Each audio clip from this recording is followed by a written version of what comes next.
Bien, muy buenos días con todos los presentes. Bienvenidos al ilustre Colegio de Abogados de Piura. Una cordial bienvenida también y un saludo a todas las personas que se están conectando a través de la transmisión en vivo por la página oficial de Facebook del ilustre Colegio de Abogados de Piura. El día de hoy finaliza ya el primer Congreso Internacional Multidisciplinario de Derecho que se ha realizado desde el día 22 hasta hoy viernes 26 de mayo en el marco de nuestro 95º aniversario de la Orden. El día de hoy tenemos el honor de presentar, y ya se encuentra aquí con nosotros, a la doctora María Angélica Lazo Alburquerque. La doctora es fiscal adjunta provincial de la Fiscalía Provincial Penal Corporativa de Castilla, abogada por la Universidad César Vallejo Piura, magíster en Derecho Constitucional y Derechos Humanos por la Universidad Nacional de Piura, egresada del programa de maestría en Ciencias Penales de la Universidad San Martín de Porres, Lima, con especialización por la Universidad de Salamanca, España, en el curso superior de abordaje jurídico actual de la violencia de género y litigación oral. Actualmente docente universitaria en Universidad Antenor Orrego Piura y Universidad Alas Peruanas Piura. El día de hoy, la conferencia magistral de la doctora se denomina Enfoque de Género y su aplicación en el proceso penal en el marco de la ley número 30364. La recibimos, por favor, con fuertes aplausos. Muchísimas gracias. Gracias, doctora. Buenos días con todos los participantes en esta sesión. Agradezco al ilustre Colegio de Abogados de Piura, nuestra casa, para poder compartir con ustedes en esta oportunidad este tema que, si bien es cierto, data del año 2015, también es verdad que aún sigue siendo materia de problemática en su aplicación. Entonces, el día de hoy yo voy a compartir con ustedes unas líneas referidas a la ley 30364 y también a la problemática que venimos advirtiendo en el marco del proceso penal. Siguiente, por favor. En ese sentido, he considerado poder estructurar 3 ejes temáticos. El primero referido a lo que es, y todos ellos giran en torno al eje principal, que es el enfoque de género. De cara a lo que son los sujetos de protección, a lo que es la violencia en sí, a la luz de esta ley, y lo que es ya en el tema principal, la aplicación en el proceso penal. Siguiente. Siendo así, no debemos olvidar cuál es el objeto de esta ley. ¿Por qué es que se dio esta ley 30364? Criticados por muchos, amada por otros, lo cierto y lo real es que es una novedad. Es una novedad porque implicó un cambio en el sistema normativo, convirtió ciertas conductas que antes no eran consideradas como delito y ahora ya son consideradas conductas delictivas, y además incorporó sujetos de protección en el marco de los hechos de violencia. Resaltó lo que es la violencia contra la mujer y también los integrantes del grupo familiar. Tal es así que a través de esta ley, según el artículo 1, tenemos pues qué es lo que se pretende. Lo que se pretende con esta ley es prevenir, erradicar y sancionar. Entonces, los actos de prevención entendemos que implica ir antes del hecho, ¿verdad? Y para ir antes del hecho requiere un compromiso del Estado, ¿no? Capacitaciones, metodologías, trabajar desde los puntos diferentes según el desarrollo de la persona, desde los niños, adolescentes, adultos y hasta adultos mayores, porque también forman parte del grupo familiar. Erradicar son todas aquellas actividades que venimos desplegando ya en la ejecución del sistema de administración de justicia, pero realmente hoy por hoy, 2023, el sistema de administración de justicia se encuentra sólidamente establecido para poder erradicar y consecuentemente sancionar. ¿Qué implica esto? De cara a lo que es el tema de las casas refugio. Sabemos muchas veces que por nuestra estructura sólida, ideológica, patriarcal, existen hogares que generalmente el fuerte, económicamente hablando, es el esposo. el hombre, el proveedor. Entonces, si la mujer va a denunciar al esposo y consecuentemente se va a detener al esposo y consecuentemente se le va a procesar y según la gravedad del hecho se le puede hasta internar en un establecimiento penal, ¿qué va a pasar con ese hogar? La mujer realmente tiene posibilidades a su disposición para poder emprender y salir adelante. Retrotrayendo el tema de la denuncia, la mujer está en un contexto de violencia, va a denunciar. Obviamente que va a tener miedo de regresar al domicilio. ¿Y dónde se le puede acoger a ella? ¿Dónde va a poder pasar la noche o los días próximos después de su denuncia? Casa refugio. Por eso es el derecho interdisciplinario, multidisciplinario, una actuación conjunta. El objetivo está, pero aún nos falta por avanzar. ¿Contra qué ámbitos donde sucede la violencia? Entonces se considera que toda forma de violencia producida en el ámbito público o privado. Nótese, antes veíamos, y me ha pasado años anteriores, veía una pareja en la calle discutiendo, iba por la plaza caminando, y una señora se le acerca a un efectivo policial. Señor, están que agreden a la señora, están peleando. ¿Y la respuesta cuál era? Déjelos, ceñitos, son pareja, ya ellos se van a arreglar. ¿Qué hacemos interviniendo? Es cosa de dos, los terceros salimos sobrando. Y es que esa es la mentalidad que tenemos, ¿no? Es un lío de pareja, ellos tienen que solucionarlo. Ese lío de pareja, ¿en qué ámbito está? En el ámbito privado. Entonces, se cuestiona dentro de los detractores de este movimiento de lucha contra la violencia contra la mujer y los integrantes del grupo familiar que el Estado está efectuando actos de intromisión en el seno del hogar. El Estado está incorporándose en lo que son temas netamente familiares y no debería inmiscuirse porque en realidad lo que propicia es un contexto de división. Sin embargo, los defensores de este movimiento contra la lucha, contra toda forma de violencia, contra la mujer y las poblaciones vulnerables, ¿qué decimos? Efectivamente, el hogar, la familia es un ente privado, es un núcleo, como nos han enseñado en nuestra escuela, el núcleo de la célula de la sociedad, ¿no? Eso es lo que nos decía. Y efectivamente, la familia es la célula de la sociedad, es la primera sociedad en donde nosotros interactuamos. Pero lo que se pretende aquí es que esta primera sociedad sea una sociedad sana, sea una sociedad coherente en un contexto de respeto, en donde se propicie el desarrollo de los integrantes y no el sometimiento. ¿Qué más tenemos de este objeto de la ley? Nos indica además de que a quienes protege a las mujeres por su condición de tal.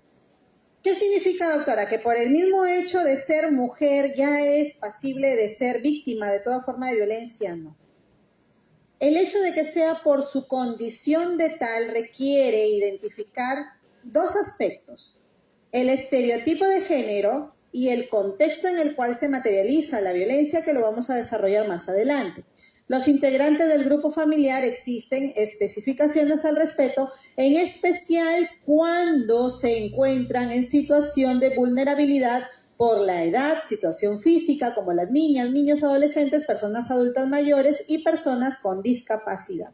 Entonces, este marco de la ley pretende ser en amplitud protectora, no solo a la mujer, sino también a aquellas personas que forman parte del grupo familiar y que además resalta la condición de vulnerabilidad. Este término de vulnerabilidad es bastante esencial para poder distinguir el contexto de la violencia. Siguiente, por favor. Como vemos aquí, el tema de las mujeres es en todo su ciclo de vida, desde que es niña hasta que es adulto mayor. Y en lo que es los miembros del grupo familiar tenemos este cuadrito que nos va a permitir integrarlo. En primer lugar, parejas, ¿no? Aquellas personas que tienen el vínculo de cónyuges o convivientes, es decir, una relación actual, ¿correcto? El segundo contexto, cuando son exparejas, cuando ya culminó el vínculo amoroso, no tienen ninguna conexión y por tanto tienen esa condición. Cuando son relaciones ascendentes, padre-madre, incluye también padrastro-madrastra, abuelas y abuelos, bisabuelos y bisabuelas. Relaciones descendientes referidos a los hijos e hijas por consanguinidad y también por adopción o afinidad. Correcto, el contexto de acogimiento. Si bien es cierto, no hay un vínculo estrecho, sin embargo, materialmente, en el hecho, en la realidad, cumple la función de padre, hijo, hija. Hijos e hijas de la pareja. Nietos, nietas, bisnietos, bisnietas. Parientes colaterales consanguíneos o por adopción. Tenemos a los hermanos y hermanas, ¿no? Este tema de horizontal. A los tíos, tías, primos y primas hermanas. Parientes colaterales afines, tenemos también padre, madre de la pareja. También forman parte del grupo familiar, ¿no? Los suegros. Los hermanos de la pareja, también. Pero ¿cuál es la particularidad aquí? De que deben vivir en el hogar. Quienes sin tener cualquiera de las condiciones antes señaladas habitan en el mismo hogar, siempre que no medien relaciones contractuales o relaciones laborales. Hijos en común, quienes hayan procreado hijos en común, independientemente que vivan o no al momento de producida la violencia. Entonces, nótese aquí de este cuadro que este contexto, esta situación de familiaridad entre las partes puede ser en conexión actual, en conexión posterior y por temas de consanguinidad o afinidad. Siguiente, por favor. La ley 3364 incorpora una serie de contextos. Para nuestros fines vamos a resaltar el contexto de género, sin embargo es necesario mencionar los otros. Señalamos el contexto de género, integralidad, interculturalidad, derechos humanos, interseccionalidad y generacional. Estos 6 contextos que desarrolla la ley y también su reglamento son bastante importantes para poder aplicar adecuadamente el contenido de la norma. Siguiente, por favor. Tenemos entonces que el contexto de género, el enfoque de género, reconoce la existencia de circunstancias asimétricas. Y me detengo aquí, asimétricas. Básicamente, una relación asimétrica implica un reconocimiento de poder, un empoderamiento, una parte desigual. Alguien que tiene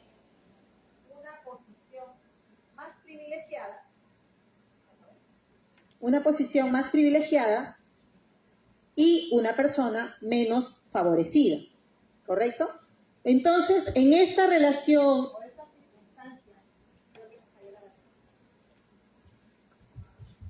esta circunstancia asimétrica implica pues que tiene que ser entre hombres y mujeres construida sobre la base de diferencias de género que se constituyen en una de las causas principales de la violencia de las mujeres.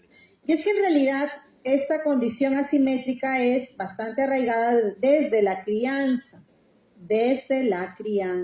Tenemos una sociedad estructurada en un contexto patriarcal que ha confundido el respeto entre sus miembros por una situación y el principio de autoridad por una situación de sumisión a base de género. Sumisión a base de género. ¿Y a qué me refiero con esto? De que tenemos hogares en donde el papá, por ser el papá, debe tener la mejor presa y la mamá, por ser la mamá, debe tener la partecita de la menudencia. En donde la hija, por ser la mujercita, debe dedicarse a poner la mesa y el varoncito, por ser el hombrecito, debe salir a comprar las cositas a la tienda, ¿no? Y manejar el dinero. En donde la mujercita debe lavar todo el servicio y el varoncito quedarse viendo televisión, porque la mujercita tiene que encargarse de la limpieza.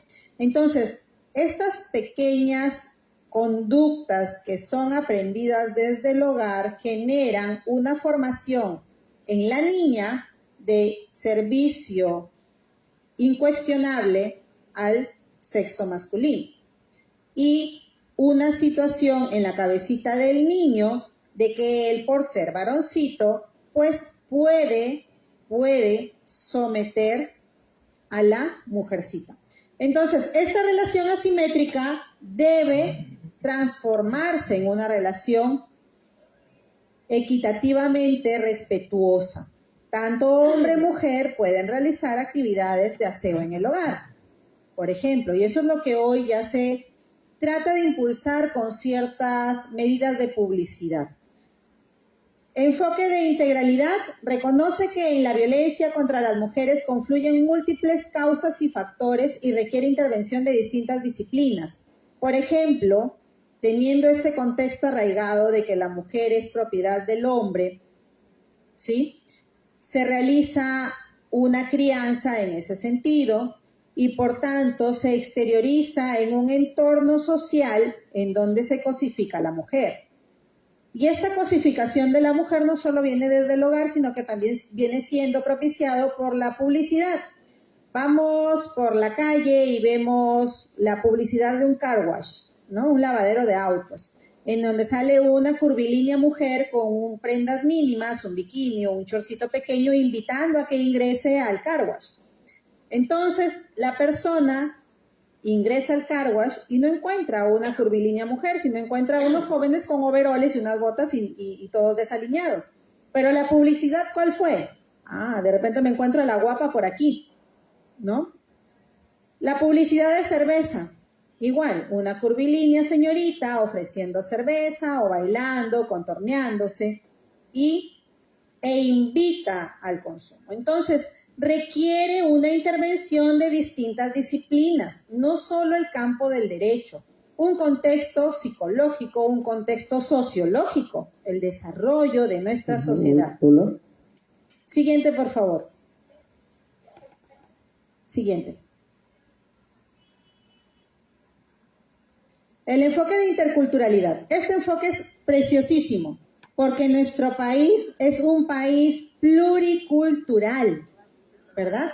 Tenemos aún el privilegio a nivel mundial de contar con poblaciones nativas, pero que tristemente el Estado tampoco las atiende y las deja a que subsistan. Se entiende de que el tema de un enfoque intercultural es reconocer que coexisten determinados flujos culturales diferentes, ¿sí?, que existen diversas culturas que necesitan de un contexto de diálogo para poder integrar en la sociedad peruana, sin admitir prácticas culturales discriminatorias que generan violencia o vulneración de los derechos. No es el mismo sistema cultural costeño que el mismo sistema cultural de sierra y mucho menos el mismo sistema cultural en Amazonía o selva. Eso lo sabemos todos. La iniciación sexual no es la misma en costa, no es la misma en sierra y no es la misma en selva. Si bien es cierto, hoy por hoy estamos en un boom de cibernética y sobreexposición y sobresexualización a temprana edad, también es verdad que existen ciertos límites normativos para ello. Y también es verdad que existen costumbres ya sostenidas a lo largo del tiempo en determinadas latitudes que autorizan incluso el tema de vínculo a modo matrimonio de menores de edad. Pero para esto, ¿qué necesitamos? Para poder reconocer el enfoque intercultural, es importante contar con profesionales antropólogos que puedan realizar este estudio y que puedan ilustrar al magistrado o magistrada sobre la existencia arraigada de esta costumbre. Me ha tocado en algún momento conocer un caso de violencia sexual de una persona proveniente de una comunidad nativa que trajo a su sobrina en búsqueda de un tema de desarrollo, y esta persona inició sexualmente a la sobrina de manera violenta, abusó de ella. Y en su defensa refería, pero yo pertenezco a una comunidad y en mi comunidad así son las cosas. El familiar es el que tiene que iniciar. En mi comunidad se permite que pueda tener relaciones con mi sobrina. Un momentito, antropóloga. La antropóloga realizó un estudio y determinó que si bien es cierto, existiría esa postura costumbrista, también es verdad que la persona ya había sido incorporada al contexto social en el cual se encontraba. Era una persona con estudios ya a nivel técnico, por un lado, una persona que lideraba un grupo laboral, por otro lado, una persona que ya llevaba viviendo años en la costa. Entonces, pretender defender una práctica costumbrista en un contexto que no le corresponde no podía ser amparable. Y existe un acuerdo plenario que habla sobre la pluriculturalidad en ese sentido y también de cara a los delitos sexuales y enfoca que necesariamente se debe acudir al contexto antropológico para poder definir esto. El enfoque de derechos humanos reconoce que el objetivo de la intervención en los casos de violencia es identificar los titulares de derechos y titulares de deberes, ¿no? A todos nos corresponde un derecho y una obligación y hay que defenderlo y hay que cumplirlos. Siguiente, por favor. Finalmente, respecto a los enfoques, el enfoque de interseccionalidad, aquí reconoce que la experiencia que las mujeres tienen de la violencia se ve influida por factores e identidades, etnia, color, religión, estado civil, orientación sexual, edad, discapacidad, opinión pública. Esto se vincula con los estereotipos de género. Si una mujer vive sola, trabaja, y si esta mujer viviendo sola no tiene pareja, o bien dicen es marimacha, o bien es de la vida alegre.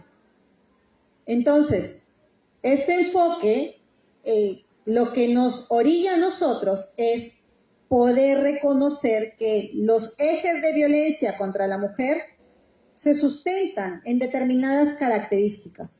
Si la mujer es lesbiana, es criticada y violentada por ser lesbiana. Si la mujer es solterona, es criticada y violentada por ser solterona. Incluso hasta hay memes sobre esto, ¿no? Es guapa, es inteligente, es independiente. Algo raro debe haber en ella, ¿no? Entonces, es importante poder reconocer que existen múltiples factores que propician y motivan el eje de violencia contra la mujer. El enfoque generacional reconoce que es necesario identificar las relaciones de poder entre distintas edades de la vida y sus vinculaciones para mejorar las condiciones de vida y desarrollo en común. A lo largo del desarrollo de la vida de la persona víctima de este tipo de violencia, se ve sometida a situaciones propias de violencia. En el hogar, en el contexto de crianza. En el enamoramiento, cuando se confunde la atención con una celopatía y se justifica, no, se preocupa por mí, y le revisa el celular, la hostiga, la va a sacar de las reuniones que puede tener, no está preocupado por mí. Entonces, son justificaciones que se van dando. En el matrimonio, pero tengo que cumplirle, así venga borracho, es mi esposo y tengo que cumplirle, y sometimiento a violencia sexual. En el trabajo, si el jefe la grita, no, el jefe está estresado, el jefe. Entonces, una sumisión aprendida y multiplicada en varios contextos de desarrollo de la vida de la víctima. Siguiente. Entonces, ¿qué es violencia? ¿No? Ya hemos hablado de la ley, ahora, ¿qué es violencia? Tenemos aquí dos definiciones de las cuales yo voy a resaltar algunos aspectos. La Organización Mundial de la Salud nos señala que la violencia es el uso intencional de la fuerza física, de amenazas contra uno mismo, otra persona, un grupo o una comunidad que tiene como consecuencia, y es muy probable que tenga como consecuencia un traumatismo, es decir, la evidencia de la exteriorización de la violencia, un daño psicológico, un problema de desarrollo o la muerte, ¿no? Entonces, este es un uso intencional de la fuerza física y o amenazas. La Organización Panamericana de la Salud incorpora un eje adicional que es importante: fuerza física o el poder real. Reconoce aquí la condición de poder, esta situación que propicia la relación asimétrica. Este poder real como amenaza contra uno mismo, una persona, un grupo, una comunidad que tiene como resultado la probabilidad del daño psicológico, lesiones, la muerte, privación o un mal desarrollo. Agrega aquí privación. ¿Y por qué agrega privación? Porque al reconocer que tienes una relación asimétrica sustentada en un poder que es real, que es inminente, vas a limitar el interactuar de la víctima. Volvamos al ambiente laboral. El jefe furibundo, el jefe furioso, iracundo, el jefe molesto, que grita. ¿Ustedes creen que esa persona, esa mujer, esa secretaria, esa asistente, va a decirle, oiga señor, ¿por qué tiene que gritarme? No estoy sorda. ¿Ustedes creen que va a decir eso? Va a cerrar la puerta y se va a ir. Quizás va a llorar, quizás se va a sentir mal, quizás se va a encerrar. Sumisión. Entonces, este poder es real y priva a la víctima. Siguiente, por favor.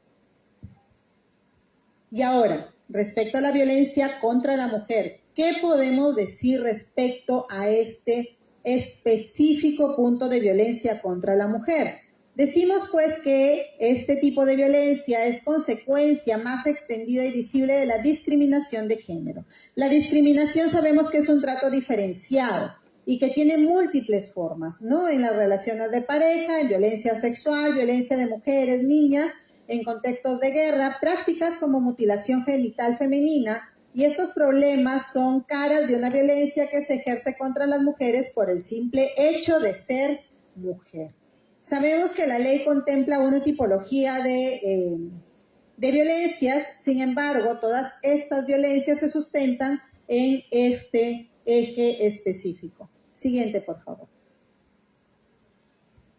Contexto de violencia, y esto sí es importante que lo resaltemos y lo tengamos muy en claro. Hay que tener en cuenta que la Corte Suprema, a raíz de esta tan confusa nomenclatura o precisión normativa, ¿no? Por su condición de tal, ¿qué podemos entender por la condición de tal? El Acuerdo Plenario 9 del 2019 desarrolla, habla, nos explica qué es el contexto de violencia en el marco de estos delitos.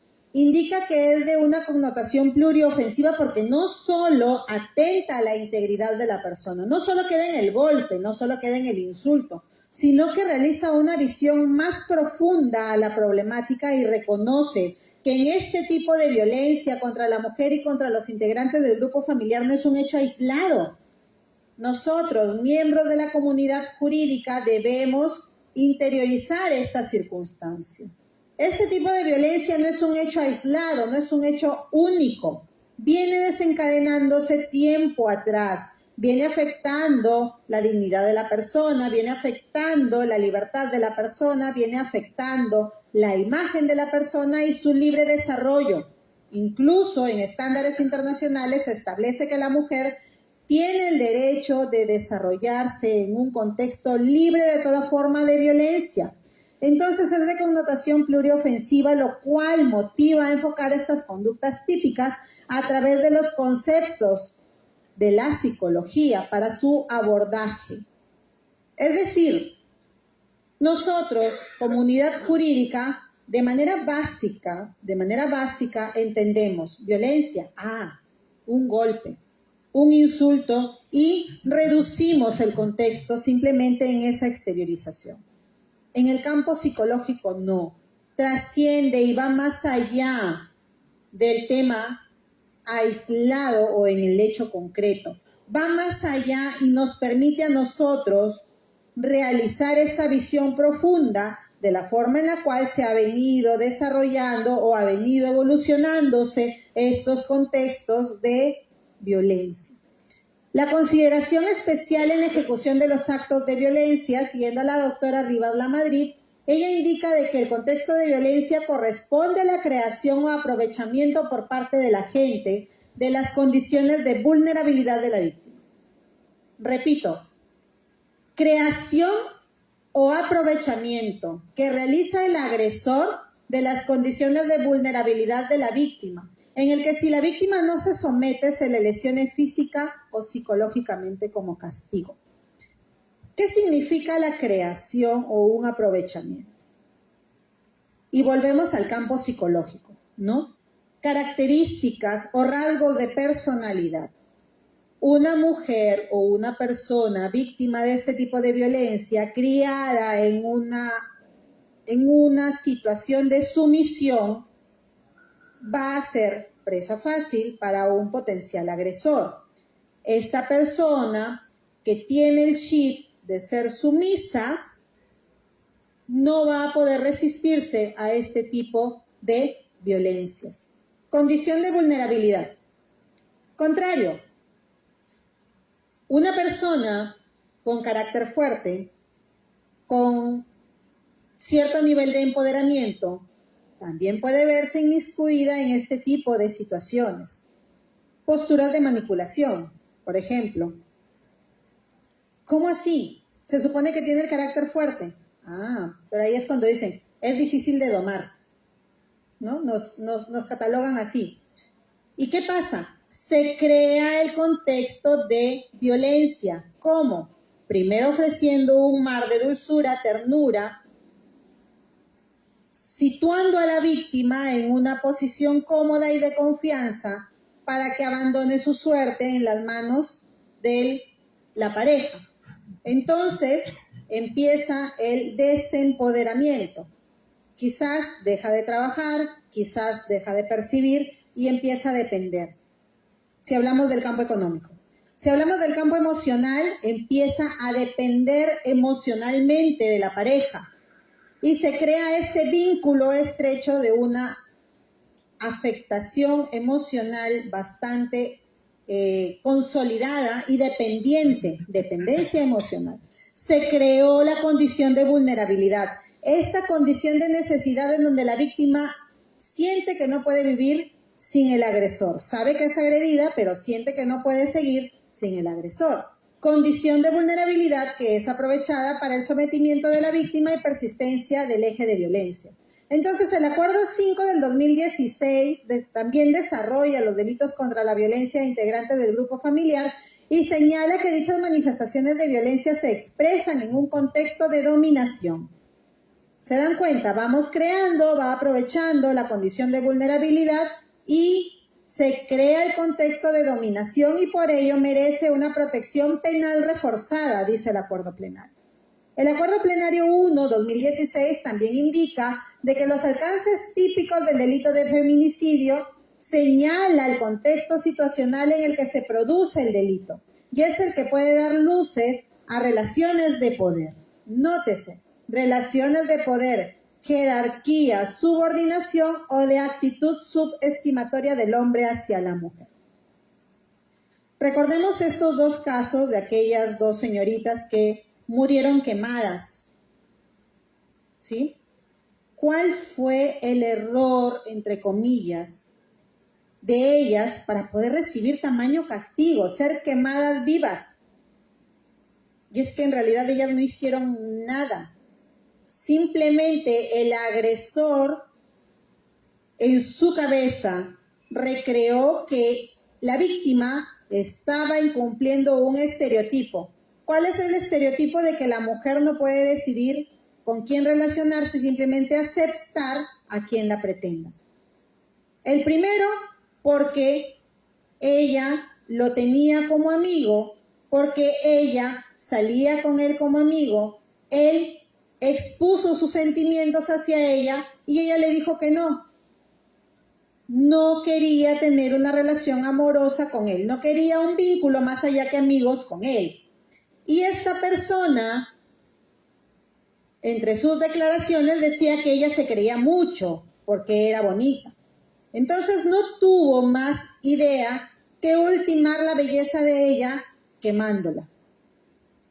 Segundo caso, la señorita decide terminar la relación. La víctima no puede decir ya no quiero, hasta aquí nomás. Y el agresor no tuvo mejor idea que ir y ultimarla por manifestar su voluntad. Entonces, estas dos manifestaciones de voluntad de estas mujeres, que trajo como consecuencia una subestimación por parte del individuo y por tanto una materialización del feminicidio. Siguiente, por favor. Tenemos además las características del contexto de violencia y es que debe tener una motivación destructiva, debe ser vertical y debe ser cíclica. La doctora Rivas indica de que para referirse a esta explicación de la dinámica entre la víctima y el victimario, esto es el móvil del agresor orientado a imponer a la víctima patrones de comportamiento afectando el libre desarrollo de su personalidad. Sometimiento, lo que venimos desarrollando. Valiéndose del pánico para afectar su personalidad, propiciando el sometimiento en detrimento de su salud mental. Y aquí se conjugan con los actos de acoso, con los actos de seguimiento, con los actos de hostigamiento propiamente dicho. Igualdad, vulnerando su derecho a no ser discriminado, consideraciones que fueron acogidas en el Acuerdo Plenario 9/2019. La verticalidad permite asumir que el ejercicio de violencia hacia la víctima es producto de una dinámica de sometimiento. Aquí hay un abuso de poder, ya sea un poder físico, ya sea un poder emocional, ya sea un poder económico. La víctima se encuentra en una posición desfavorecida en esta relación de poder y se genera este vínculo patológico. Pero doctora, ¿qué hago denunciándolo? Si al final si lo denuncio, ¿qué van a comer mis hijos? Si lo denuncio, ¿quién va a llevar a mis hijos al colegio? Si lo denuncio, ¿quién me va a ayudar a poner orden en el hogar? Yo no puedo denunciarlo, nada más denle una asustadita. Y luego, después de la asustadita, él va a tener que aprender ciclicidad, siguiente característica. ¿Y qué es lo que pasa con esta ciclicidad? De que el eje de la violencia es cíclico. Tiene sus periodos de abrupta crisis, tiene su fase de pedida de perdón, de arrepentimiento, su luna de miel en donde todo es paz, ternura y amor, y luego otra vez estalla la furia.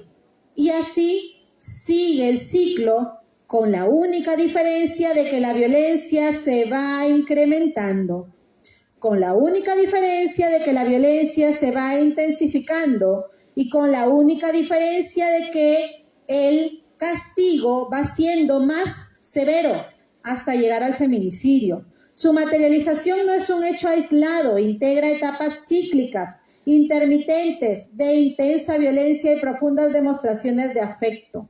Pueden llegar a una situación tan amorosa que aparentemente son almas gemelas hechos el uno para el otro y viven su idilio y son la envidia de todos, hasta llegar al punto más tóxico, nocivo y mortal, en donde no se entiende cómo es que de tamaño amor se pudo terminar así. Por eso es que en los casos de feminicidio dicen, pero si se les veía tan bien. Hace poco no hemos visto este feminicidio en Cajamarca, que ha sido publicitado tanto en redes como en noticieros. Minutos antes, momentos antes, ambos bajaban de una camioneta, de un vehículo, cogidos de la mano. Eran expareja, quizás estaban en tratativas de pretender volver, quizás no, quizás fue un encuentro fugaz, pero bajaban de la mano. Tú no coges de la mano a cualquiera. Existe cierta confianza para llegar a esto. Bajaron de la mano, la víctima confiaba en el individuo y momentos después el individuo sobre la víctima ultimándola. Y nótese, se dice que el feminicida es movido por tal apasionamiento que siente que el cuerpo, el cadáver de la víctima es su trofeo.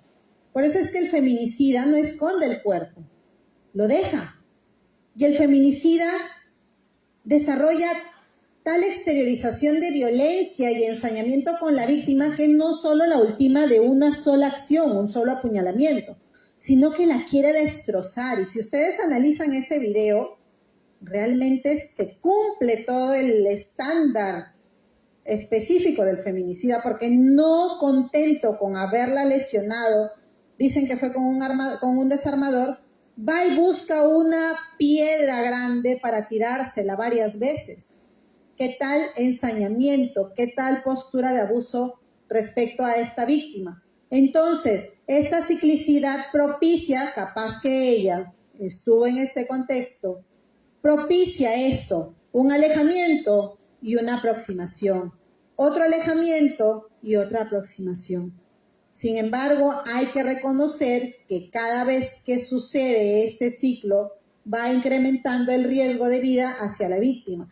Por eso, dentro de las medidas que se vienen implementando a través del Ministerio Público, se realiza ya un histórico de registro de las denuncias.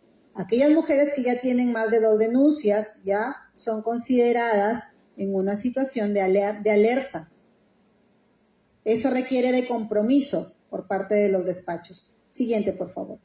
Otra de las características que tenemos es la progresividad, que ya lo he desarrollado conforme se va intensificando el maltrato respecto a la víctima hasta llegar al feminicidio, y las condiciones de vulnerabilidad de esta posición de dependencia en cualquiera de las situaciones económico, emocional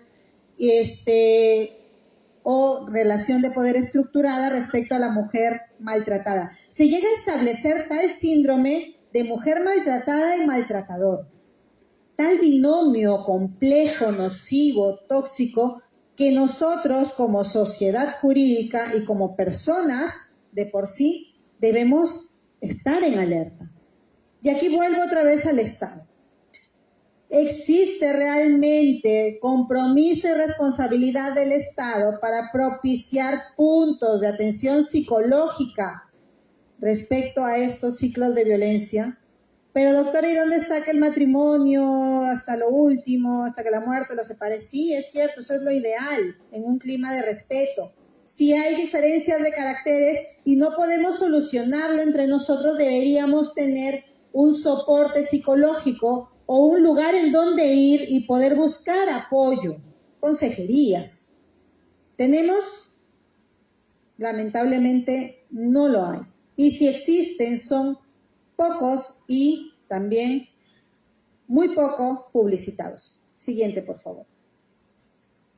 ¿Y cuáles son los efectos de la violencia? Cuando tenemos un eje de violencia ya estructurado, este binomio que aparentemente no se puede romper entre la víctima y el victimario, esta relación tan fuerte que se da, genera graves efectos. Puede generar una mala salud, puede desarrollar un daño físico, puede desarrollar enfermedades al corazón, cáncer. ¿Y por qué VIH-Sida? Porque no solo la manifestación de violencia queda en esta relación víctima-victimario, sino que también va a las víctimas secundarias. ¿Quiénes son las víctimas secundarias? Los hijos. Los hijos, las hijas que aprecian esta situación de violencia entre los padres, empiezan su autoaislamiento. No puedo obviar a mi mamá con tal duda porque está mortificada por mi papá. No puedo pedirle consejo a mi papá porque capaz me agarra a golpes como agarra a mi mamá. Y empieza aquí la situación de búsqueda de soporte. ¿Quién acoge a este niño, niña, a este adolescente? ¿Quién? Los amigos, que quizás también pasan por el mismo contexto de desorientación y propicia las relaciones sexuales tempranas, el consumo de alcohol temprano, el consumo de drogas temprano y por tanto también el ingreso a pandillas. ¿Por qué? Pero doctora, ¿está la figura paterna estable en el hogar? Sí, pero se ha perdido la línea de respeto.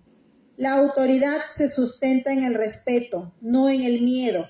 Entonces, todo esto desencadena por el efecto de la violencia en el interior del hogar. La violencia y el abuso no solo afectan a las mujeres, sino también a los familiares y en contexto a las comunidades.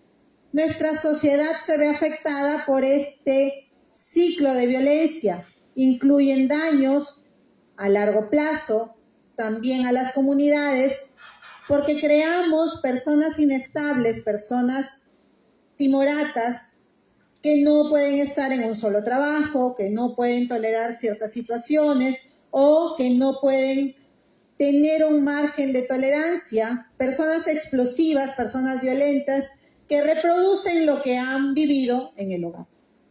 Siguiente, por favor.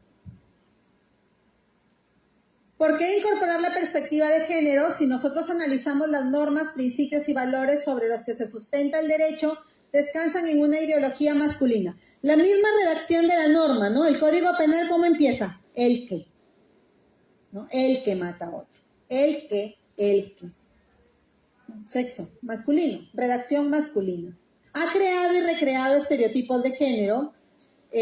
Catherine McKinnon señala de que los principios de neutralidad y objetividad que regulan el derecho son en realidad valores masculinos.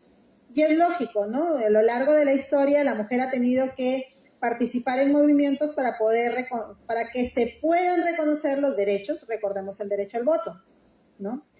Entonces, hoy por hoy aún existen limitaciones.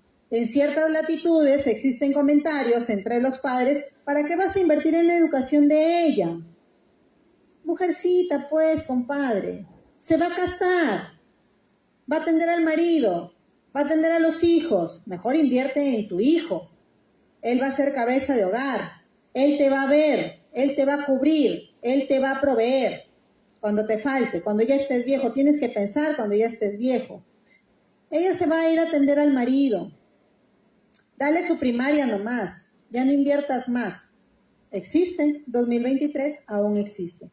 Siguiente.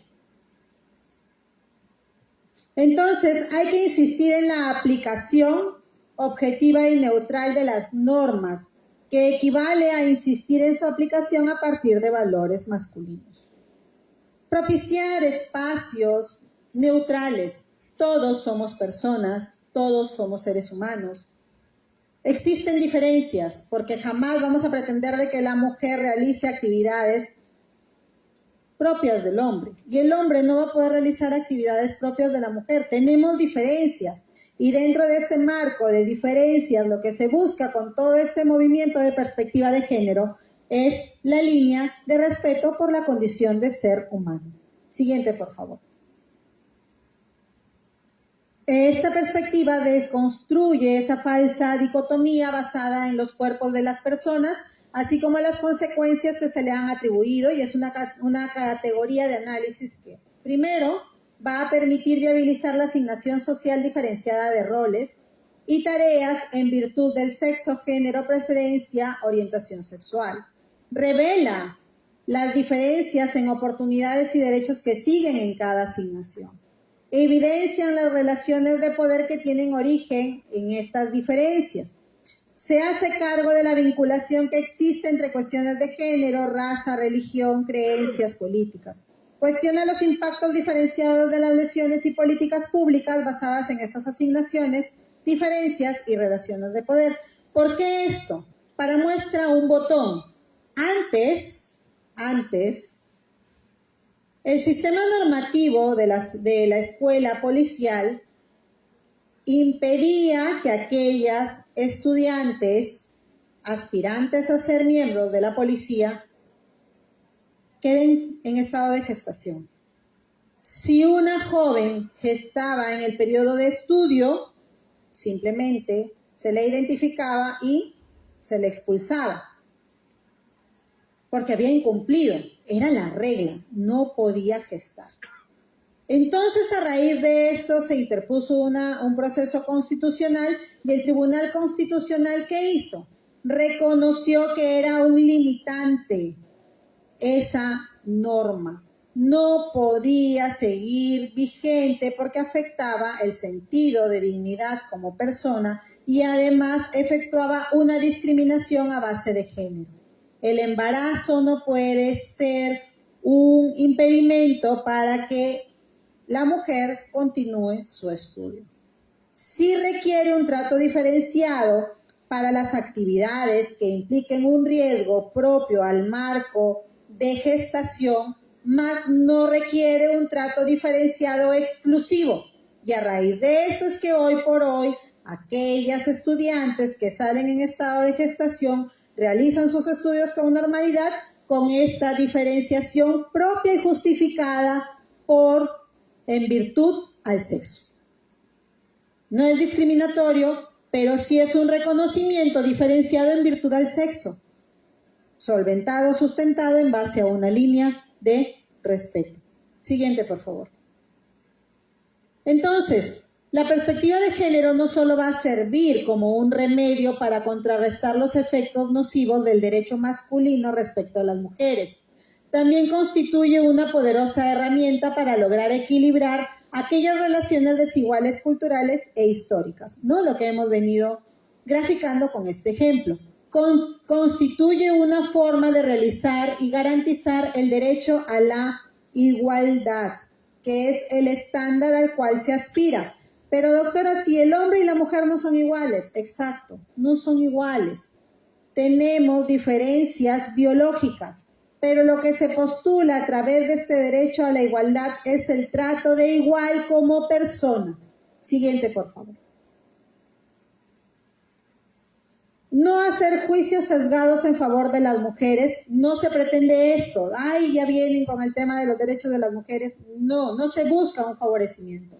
Se busca lograr reconocer que existen características que como grupo social han tenido que afrontarse para que sean reconocidas. Siguiente.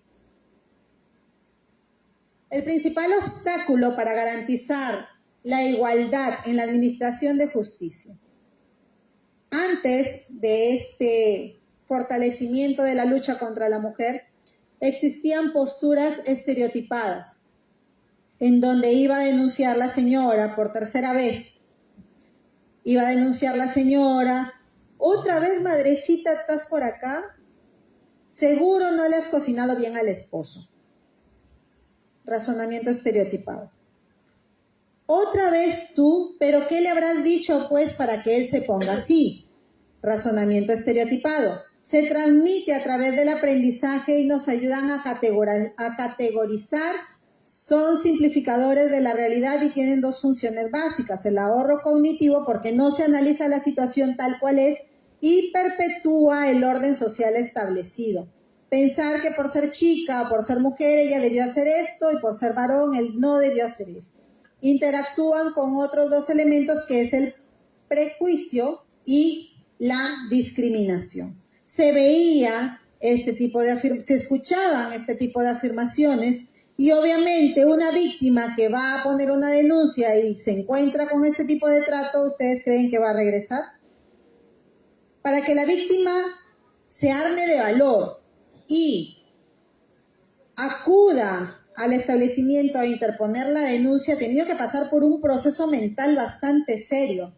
Y no solo proceso mental, sino esto, pero sí tenemos una realidad triste, que no hay un abastecimiento de unidades policiales. Va la víctima a poner su denuncia y se encuentran tramitando un caso con detenido en donde es urgente también realizar diligencias. Madrecita linda, por favor, espérame afuera, ya termino y te atiendo. Y ese espérame afuera pasa 1 hora, pasan 2 horas y generalmente van en la mañana porque aprovechan que los chicos están en el colegio. Llega 11 de la mañana y la mujer ya está desesperada porque tiene que regresar a la casa para cocinar. 11:30, señorita, me va a atender. Sí, pero déjame que tengo que llevar al médico legista. Mira, a esta señora también le han pegado. Ya, señorita. Y mientras que van y vienen 12 de la mañana, 12 del mediodía, cerca a la 1, y no la atienden. Y no es porque no quieran atenderla, sino porque no se abastecen. Acto seguido, esta mujer, porque no puede dejar sin comer a los hijos, se va a su domicilio y ya no regresa a denunciar. Una realidad que ya no está sustentada en un contexto de estereotipos, sino en una limitación de personal en las comisarías. Siguiente. Entonces, el estereotipo de género, ¿qué es? ¿No? Aquí vemos el tema de los ositos para la mujer, los carritos para el hombre, el mandil para la mujer y el maletín para el hombre, ¿no? Entonces, esto lo vemos en Navidad, lo vemos en el Día de la Madre, el Día del Padre, hace poco Día de la Madre, combo electrodomésticos, ¿no? Llévale a la madre esta licuadora y de regalo te damos una batidora. ¿Y para qué? ¿Acaso la mamá se va a vestir con la licuadora o la mamá se va a lucir en la cartera con la tostadora? Esos son electrodomésticos para el domicilio, para la casa, para la cocina. No para la mamá. Para el papá, miren, para el papá. Se viene junio. Oferta de televisores para el Día del Padre. Regálale al papá para que pueda ver el partido, el mundial o no sé qué. Televisores para el papá. Mensaje. Es que el papá es el que se puede sentar a ver el televisor, ¿no? Se puede sentar a descansar. Tenemos publicidad estereotipada. Siguiente. Quiero que veamos este video que dura unos minutitos. Niños o niñas nos educan conforme estas asignaciones, lo que está bien o mal según nuestro sexo. Social y culturalmente hemos creído que hombres y mujeres tienen características y roles específicos. Entonces, como sociedades creemos que las mujeres son inestables, débiles, cariñosas, sumisas, miedosas, intuitivas, irracionales, sensibles, dependientes, obedientes, derrochadoras, subjetivas. Además, que son buenas cocineras, costureras, cuidadoras, limpiadoras. Por otro lado, creemos, o nos han hecho creer, que los hombres son estables, fuertes, fríos, rebeldes, valientes, objetivos, racionales, insensibles, independientes, ahorradores, y que son buenos en los negocios, en la mecánica, en los deportes y la tecnología. Además de habernos encasillado, la sociedad nos enseña a darle un valor diferente a estas características. Así, por ejemplo, creemos que es mejor ser fuerte que débil, creemos que es mejor ser objetivo que intuitivo, y si bien valoramos cierta obediencia, los cuentos, las películas y los héroes son siempre rebeldes. La sensibilidad, por ejemplo, suele ser considerada una debilidad.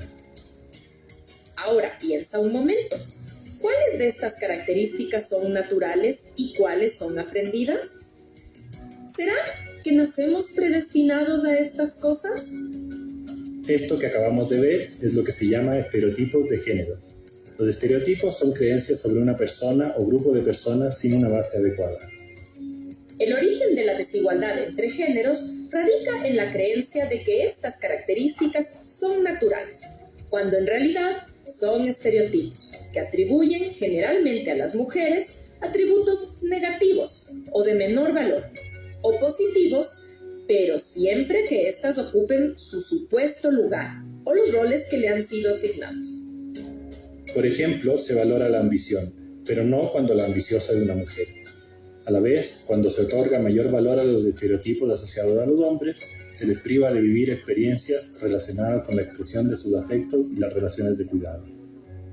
Cuando un hombre tiene estos comportamientos, decimos que es asertivo. Cuando una mujer los tiene, la consideramos agresiva y la reprochamos por esto. En esta caracterización y valoración hay dos problemas. Primero, no todas las mujeres ni todos los hombres tienen estas características como algo natural. Todas son aprendidas, son construcciones sociales. Entonces, hay mujeres fuertes y hombres sensibles. Hay mujeres ahorradoras y hombres derrochadores. Segundo, no siempre el valor asignado es real. Si estamos trabajando con personas vulnerables, será muy importante tener sensibilidad para el trato. Ser solo eficientes no sería lo mejor. Si estamos a punto de ponernos en riesgo y hacernos daño, a veces es mejor ser miedoso y tener cautela, sin importar si es que somos hombres o mujeres.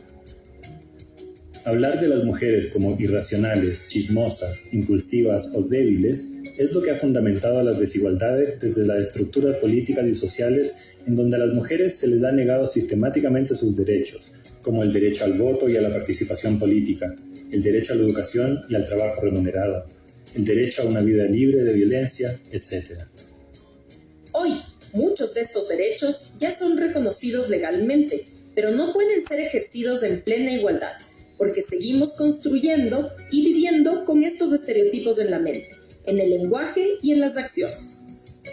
Las palabras con las que nos definimos o nos han definido nos performan como seres humanos, ya sea para seguir el estereotipo o a veces para rechazarlo, pero no podemos negar que estos estereotipos están ahí, performando nuestras vidas. Para acabar con las desigualdades que además son la base de la violencia, tenemos que romper los estereotipos. Entender que todas esas características y roles han sido asignados y que ni hombres ni mujeres estamos predestinados.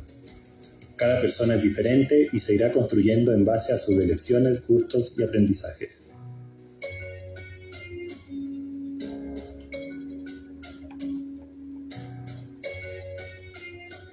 Bueno, ya para ir cerrando, efectivamente, ¿no? Hasta que lleguemos al punto de erradicación de estereotipos, que es un trabajo bastante complejo y extenso por parte de la comunidad jurídica y de la sociedad y del Estado sobre todo, podremos entonces pensar que efectivamente será posible realizar una adecuada administración de justicia libre de estereotipos. Me ha tocado ver casos de violencia sexual en donde en el interrogatorio se cuestiona el tipo de vida sexual de la víctima, o si tuvo o no tuvo más de una pareja sexual. Y estereotipo, el hecho de que la mujer haya tenido 1, 2, 3 parejas sexuales, 4, no la cataloga como buena o mala mujer. Estereotipos. Para la administración de justicia y para el ejercicio como profesional del derecho, y dentro incluso del tema multidisciplinario, es importante desarraigarnos del estereotipo y mirar objetivamente el hecho. Identificar el contexto de violencia y reconocer cuál es el estereotipo asignado a la víctima que se le atribuye incumplido y por el cual se le ha castigado de esa manera. Y con esto cierro el día de hoy agradeciendo nuevamente al Ilustre Colegio de Abogados por su invitación, permitirme compartir con ustedes estos momentos a través de este primer Congreso Internacional y quedo de ustedes muy agradecida por su atención y dispuesta a algún tipo de interrogante antes del cierre.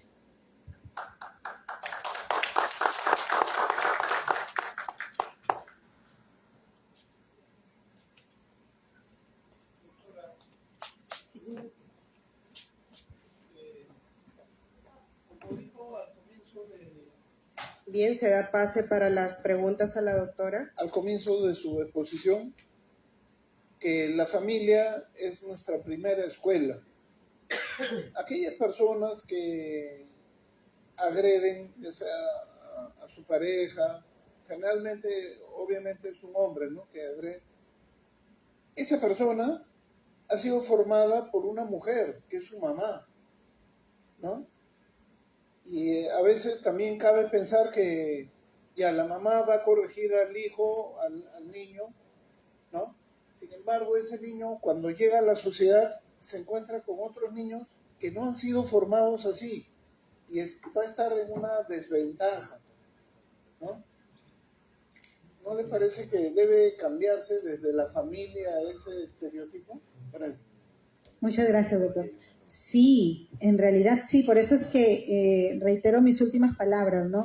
Es un compromiso de todos, porque efectivamente esta célula de la sociedad, la crianza estereotipada, muchas veces parte de la misma mujer, porque así también la criaron, y así también la criaron, por eso es el tema transgeneracional, ¿no? Ha venido de crianza en crianza en crianza, que es momento de hacer un efecto multiplicador a través de este tipo de plataformas y establecer que no confundamos autoridad paternal a base de respeto con autoridad a base de miedo y sumisión.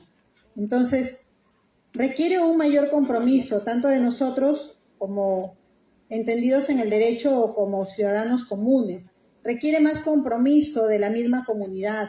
Requiere incluso un mayor desarrollo para poder establecer espacios de orientación psicológica. Porque valgan verdades, existen casos en donde la víctima, como les indiqué ahora, coloquialmente nos dice, yo nomás quería que le den una asustadita, no que lo retiren del hogar, porque yo no me quiero separar de él, doctora, por favor. Y si el caso sigue, la víctima más bien piensa que la Fiscalía o el Ministerio Público le tiene tal ensañamiento que se está metiendo en su hogar y está queriendo dividir su familia y se vuelve en un testigo hostil. Cambiar la ideología de toda una sociedad es bastante compleja. Y un niño que es criado, o una niña que es criada sobre la base de un estándar objetivo en relación hombre-mujer, pues sí, se va a ver en desventaja con otro grupo de niños, niñas, criados del modo tradicional, entre comillas. Por eso es que nosotros tenemos que, en nuestros modelos de crianza, realizarlos de tal manera, con tal base, de que estos cuestionamientos sociales posteriores no generen en ellos un terremoto emocional ni en su personalidad. Porque si el niño barre en su casa y de adulto, por ejemplo, un oficinista, es capaz de coger una escoba y empieza a barrer, y sus compañeros, ¿qué le van a decir? Uy, compadre, te tienen de saco largo en tu casa, ¿verdad? Pero esta persona, este adulto, va a tener la suficiente confianza de decir, no, es mi espacio y quiero tenerlo limpio, y barrerlo no me hace menos hombre. A ese nivel tenemos que aspirar. Gracias, doctor, por su pregunta. Gracias, doctora. ¿Alguna otra consulta para la doctora? Un ratito para que le alcancen el micro, por favor. En Piura existen las casas, refugios, especialmente para las mujeres maltratadas, ¿lo suficiente? No es suficiente. Tenemos el Centro de Emergencia Mujer, que ayuda bastante para poder identificar y ubicar a las víctimas. La Unidad de Atención a Víctimas y Testigos del Ministerio Público, que es el rostro humano de la institución, quien empatiza con la víctima a través del equipo multidisciplinario. Sin embargo, no es suficiente, porque estas casas refugio generalmente son ONGs y tienen su presupuesto específico para determinados lineamientos, ¿no? Entonces, lo ideal, según mi postura personal, lo ideal de una casa refugio no solo debe ser un espacio en donde ven, madrecita, duerme aquí esta noche y ya mañana verás qué pasa, ¿no? Un refugio justamente es esto, un lugar de acogimiento en donde pueda realizar el tratamiento a esta víctima para que ella pueda sentirse segura, en primer lugar, un espacio en donde ella pueda encontrar un margen para su autosanación y un margen para su autosostenimiento, porque existen casos tan severos que ya no hay esta posibilidad de reconciliación. Y si es que la existiera, no pueden dejarla ir porque ¿y qué tratamiento va a recibir? Va a caer otra vez en el ciclo de la violencia, que ya hemos hablado.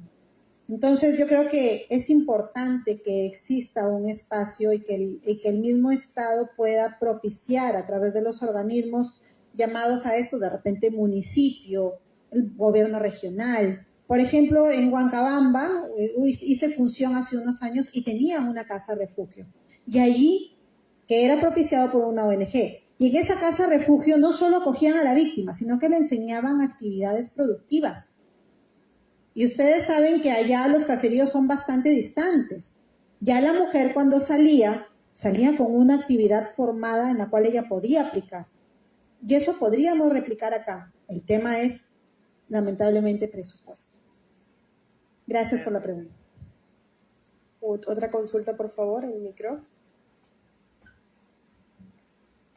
Buen día, doctora, muy agradable su ponencia, felicitarla por ello. Bueno, mi interrogante va dirigida básicamente en un tema estadístico, ¿no? ¿Cuántos casos se han presentado de violencia de género en Piura en los últimos 5 años, ¿no? Y asimismo, ¿qué políticas públicas de parte del Estado se pueden aplicar para contrarrestar esas estadísticas? Muchas gracias. Gracias, doctor. Honestamente, el tema estadístico no lo manejo, pero sí puedo orientar el tema de encontrar el dato. Existe el Observatorio de la Criminalidad del Ministerio Público. En este Observatorio de la Criminalidad del Ministerio Público te efectúa todo un seguimiento, incluso estandarizado por el sexo del agresor, la edad del agresor, la nacionalidad, la condición de la víctima, la etapa de vida de la víctima, si es letrada o iletrada. Todo eso lo podemos extraer del Observatorio de la Criminalidad del Ministerio Público. Googleamos y encontramos este dato. Además, en cuanto a lo que son las medidas que se vienen adoptando, existen ya registro de agresores, también registro de víctimas, también existen situaciones de identificación de alarma. Aquella víctima que tiene más de 2 denuncias registradas ya enciende una alarma en nuestro sistema para poder realizar el seguimiento. El equipo multidisciplinario de UDAVID realizan las actividades de visita, ¿no? Entonces, Este rostro humano, el cual yo le llamo, puede y está autorizado institucionalmente de realizar estas visitas. Los fiscales y las fiscales que conocen este tipo de casos también realizan un tema humanizado en el trato hacia las víctimas, ¿no? Entonces, el Estado está encaminándose en esta lucha. ¿Falta más compromiso? Sí, lo falta. Pero de la institución a la cual yo represento, se vienen adoptando medidas, capacitaciones, equipos, y existe este compromiso, porque si no damos el primer paso no hay cuándo, ¿no? Y recordemos, todo este movimiento viene desde el año 2015, en donde ya se penalizan este tipo de conductas. Gracias, doctor. Bien, ahora sí agradecemos a la doctora María Angélica Lazo Alburquerque por su participación y su excelente ponencia el día de hoy.